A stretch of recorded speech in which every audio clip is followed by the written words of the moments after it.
Hi, I'm Katie Spradlin. I'm going to be doing an animation tutorial on GIMP. So first off, open a new file and you can select whichever you want. You can mess with it, but usually I select a template and I choose the Japan one because I think that's the size of manga. I'm not really sure though.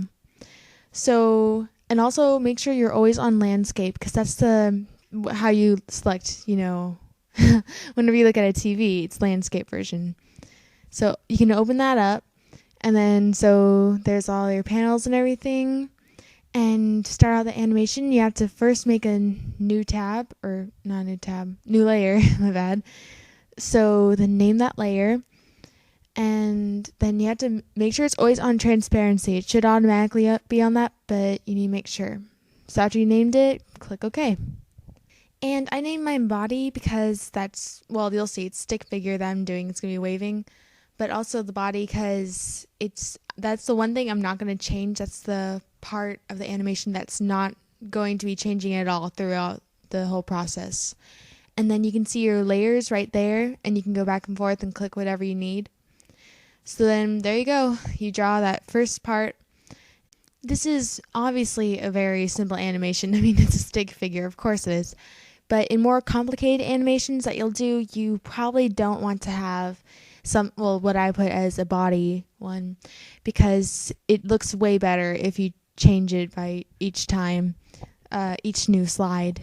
So it just depends on whatever you're doing. For this one, you can just have one that's, permanent, always staying the same. It's kind of like the background. You don't really change the background. So here you can see that you need to have a whole bunch of different layers that you're going to be using. And these are the different ones for the left arm. Well, facing it, it's the right arm, but yeah, it's the left arm. And so that's going to represent all the different movements. So layer 1, 2, 3, 4, those are all the different motions that you're going to be having. And you don't really have to estimate it, but it's better just so you don't take way more time than you need to. Like you have like a goal, pretty much. You have a stop and a start already from the beginning. And whenever you're making these new animations, it's much easier if you change the opacity. So lower the opacity, and then it's still visible, but it's much less, so you can tell the original from the new one. So make sure you click on the next layer and you can draw that out. And then if you see the eyes to the left, you can click those, and if they disappear, that means, so does the layer. You can't see it anymore, but it's still there, so make sure you're not clicked on it. And all those layers are still going to be there, so that means you need to make sure you're careful on which one you're clicked on, because it's happened to me before where I get really confused because I can't see what I'm drawing, and then I realize I was on a different layer.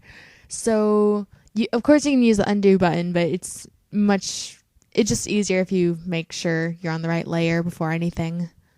So then make sure all of the layers are back to their regular opacity, which would be 100. So first you need to save as a whole, which is actually just saving. So put the name, don't worry about the individuality of all the layers. So select that name. I put, stop animation stick figure because that's all it really is. So then after you have that saved, you can go back, and if you want to edit it, you can. But after you do that and you're saving the individual layers, which are completely ready for animation, you go back and then you'll save as, and then you'll see the name and it's .xcf, and then you need to change that to JPG. So that, because JPG is what you're able to put on Windows Movie Maker, and then you have to show the individuality in it. So I do numbers. That's just the easiest way because it orders it automatically like that. So then whenever you're saving it, you have to click on export, because you have to put all the layers into one pretty much. And then quality 100, because good quality is always good.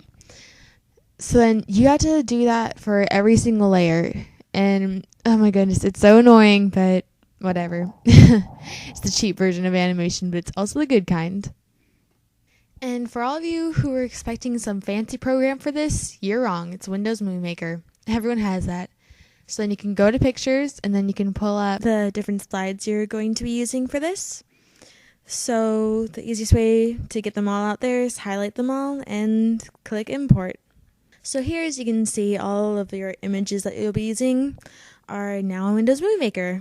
And then you need to drag them down onto the video playing thing, the timeline, and put them in whichever order you need them in. Now you need to zoom in all the way, so your images are going to be extremely big, so all the way. And then you need to start dragging them back, and you just go to the very far right edge, and you can just pull them towards the text that says video.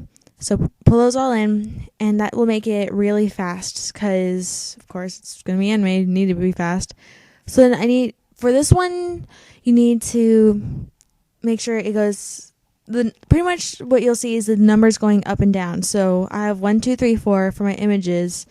So because it's waving and it goes back and forth like that, it goes 1, 2, 3, 4, and then 3, 2, 1, pretty much. So over and over, and then you copy that and paste it over and over as many times as you want, and put that all together.